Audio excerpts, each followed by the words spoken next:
Isang mapagpalang araw ng linggo. Ngayong araw magluluto ako ng ginisang munggo with pork. Ayan nga yung konting taba. Tinanggalan ko muna ng mantika. Ayan, dry ko muna dyan or pinalabas ko muna yung mga mantika bago ako nagisa ng aking bawang. Ayan, nalagay ko na yung chinap ko lang yung bawang. Hindi ko dinurog or hindi ko pinapino yung pag-slice ng ating bawang ngayon. So, iba-iba yung slice kasi ng bawang. Nakadepende sa ating iluluto. Kung malalaki yung iluluto natin, medyo malaki din yung ating slice ng bawang natin. And then, ayan na nga yung aking ginigisa ngayon, and then ilalagay na natin yung sibuyas. Kapag naluto na yung ating mga sibuyas, saka ko naman ilalagay yung ating mga karne. Ganyan yung properly ng aking pagluto ng munggo for today. And habang nasa kabila naman ay nilalaga ko na yung aking munggo. And then yung paglaga ko nga pala ng munggo ay hindi pa masyadong nadurog or hindi masyadong luto para mamaya pakuluan pa natin kasama ng ating karne yung ating munggo para hindi masyadong latang-lata. Ayan, paano ba kayo magluto ng inyong munggo? So, ayan, panoorin nyo kung paano ako magluto ng munggo. And, ayan, ilalagay na natin yung ating karne. Yan ay laman ng karne, maliliit or maninipis lang yung hiwa natin ng karne para madaling maluto or madaling lumambot. Kasi nakadepende sa ating iluluto ang depende rin sa slice natin. And, ayan, ginisa ko muna ng ginisa hanggang sa yan ay maluto, wala ng hilaw sa karne. Ayan, ganyan din ba kayo magisa ng mga karne kapag ihahalo nyo sa gulay? Kailangan lutuin mo ng mag-igi at wala mo ng tubig. And then, ayan, naglagay na ako ng asin. Nakadepende sa inyo sa panlasa nyo na rin. Depende na sa inyo sa pagtimpla ninyo. And then, naglagay ako ng konting magic sarap. Laging meron yan tuwing nagluluto ako. And then, maglalagay ako ng paminta na powder. Ayan, masarap pag marami ang paminta. Kaya laging marami yung pamintang nilalagay ko sa mga ginigisa ko na karne or manok. So, ayan, lutong-luto na yung ating karne. Wala nang hilaw sa mga oras na yan. Pero napapansin nyo, hindi ko pa rin tinatakpan. Ayan, parang nagda-dry na yung pag-isa natin ng ating karne. Ayan, nagpaplano ako maglagay ng konting tubig muna kasi yan, ayan, nilaksan ko na yung apoy para iluluto na natin yung karne kasi nga wala nang hilaw bago ko nilagyan ng tubig. Ginisa ko muna ng ginisa kasi para makaiwas tayo ng langsa. Yun yung lagi kong sinasabi na gisahin natin maigi yung karne. Ayan nga, nagisa ko na at nung nilagyan ko ng konting tubig saka ko tinakpan.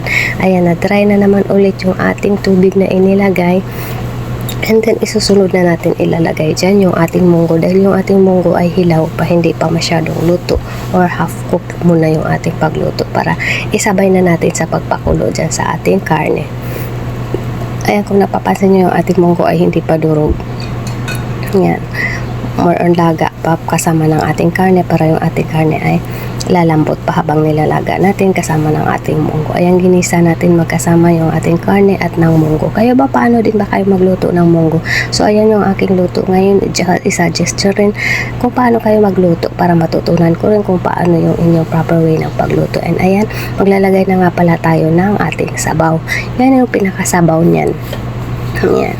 And then, pakuluan lang natin ang pakuluan hanggang sa maluto at lumambot yung ating karne. Lulutuin na natin sa oras na yan. And nga pala, kumuha ako sa backyard ng ating fresh na alugbati. Ayan, namitas ako sa likod muna habang pinapalambot natin yung ating karne at munggo. Ayan, napaka-fresh ng ating mga alugbati at ang tataba pa. Kayo ba, mahilig din ba kayo kumain yan? Ako kasi sa lahat ng mga sinasabawan, gusto ko laging may alugbati. Ayan, kulong-kulo na yung ating munggo at saka karne. And ayan, lumambot na yung ating munggo kasi lumitaw na yung mga green. And then ilalagay na natin yung ating kalabasa kasi masasayang yung kalabasa kaya nilagay ko na yun ngayon. Sinama natin sa ating munggo. Ayan, napakasarap ng ating luto ngayon kasi nga may kalabasa. Sino ba dyan ang favorite din ang kalabasa na tulad ko? Ayan, pakuluan muna natin ng mga 3 minutes and then ayan, after 3 minutes ilalagay na natin yung ating talong. Ayan, kompleto yung ating gulay for today. Mayroon tayong kalabasa at saka meron doon na yung talong. And pakukuluan ulit natin yan ng 3 minutes yung ating talong. Ayan, kasi nga napakasarap. Parang natatakam na kasi ako kumain sa mga oras na yun. Ayan, kumulo na nga ng 3 minutes yung ating talong na nilagay at hindi yan durog. Ayan, diba? Ang ganda ng pagkaluto. Ang ganda-ganda naman ng hindi siya durog. And ayan, nilagay na natin yung ating fresh na alugbati from the backyard. Ayan, ang dami namin ganyan.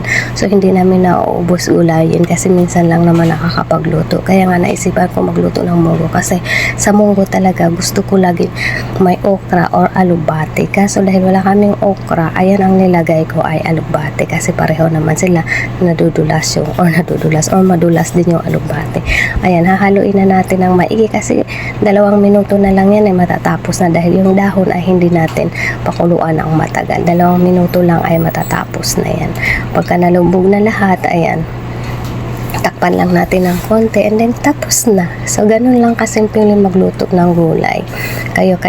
Paano kayo magluto ng gulay? Kaya sana i-share nyo rin sa akin yung mga mahilig magluto dyan. Ayan. O, titikman din natin kung tama yung timpla kasi nasa sa inyo na yan kung dadagdagan nyo yung inyong timpla. Nakadepende sa timpla nyo kung maalat ba or sakto lang. Oo, pero panitilihin natin sakto lang yung ating timpla. Ayan nga, almost done. So, paano ba yan? Hanggang sa muli. Thank you for watching.